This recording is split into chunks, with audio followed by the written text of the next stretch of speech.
Next up here on the Fantasy Flex is our Elite Entry segment. Sean and I dive in the PrizePicks app and compare our player projections to the props that we like and build some entries with PrizePicks. And we're going to go with our best bets here. So, Sean, what's your number one best bet for PrizePick prop for week 2?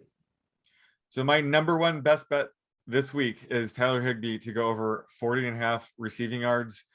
I am buying low on Tyler Higbee. I think he's going to erupt the rest of the season, but starting this week, he played every single snap last week. So Gerald Everett is no longer concerned because he's gone.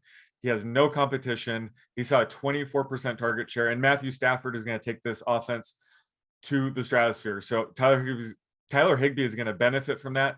I'm projecting this way over, closer to 55.5 yards. And I would take this up to about 47.5. Yeah, I love it. Tyler Higbee, great spot, running all the routes, playing all the snaps. For my best bet of week number 2, I am going with Danny Amendola under 29.5 receiving yards at PrizePicks. And you mentioned it. You haven't projected at 18 yards. I haven't projected at 20. I would take this down to about 24.5. It's just a spot where Amendola is getting under 4 yards per average depth to target per target. And he might be knocked down another ring on the totem pole at wide receiver if Anthony Miller returns. So we might see Amendola barely play this week. And even if he catches 4 or 5 balls with a 3.8 ADOT, you still have a chance to go under 29.5. So I love this number. Love the prop for Amendola. So that's where I'm going with my best bet. Sean, how about you? Number 2. So my number 2 best bet this week is Melvin Gordon to go over 45.5 rushing yards against the worst team in football right now, the Jacksonville Jaguars. This is Melvin Gordon's backfield right now. It's not rookie Javonte Williams' backfield. It won't be for another few games at least. Melvin Gordon showed that he still has it. In week 1, he was actually the fastest ball carrier.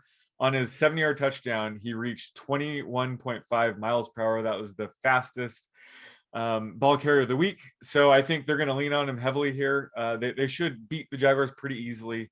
And without Jerry Jeudy, I think they can lean on the run game a bit more. So I love Gordon to go over this. I'm projecting it closer to 57.5 yards. So plenty of room here. And I would take this up to about 49.5 rushing yards. Yeah, and given the team they're playing, given the way, Vic Fangio kind of likes to operate, the Broncos could run the ball 30, 35 times. So Melvin Gordon could easily get to 20 carries in this game, even with Javonte Williams mixing in for double-digit touches himself. So I like the Gordon over. Thought he looked really good in week number 1. For my number 2 best bet of week number 2, I'm going Robert Woods under 63.5 receiving yards. Again, I just think you have to attack this prop before the market adjusts, because Robert Woods, although he caught a touchdown, only 27 yards on 3 catches and played only 67% of the passing dropback. So that is a very concerning number, considering that we didn't hear about an injury. And Van Jefferson, who a lot of people, including myself, expected to be behind Deshaun Jackson, much less Woods, actually played over 85%. So Van Jefferson was the true number 2 receiver in the week number 1. I don't know if that's going to change or not, but even if this was a normal Woods, snap count, 63.5 is not an easy number to clear against the Colts.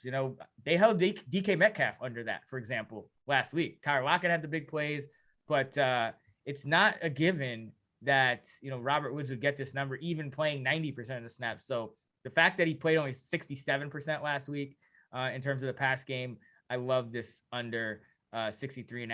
I have it projected about 12 yards lower. So I would take it to the to about 52.5. So love Robert Woods under 63.5 receiving yards on PrizePicks.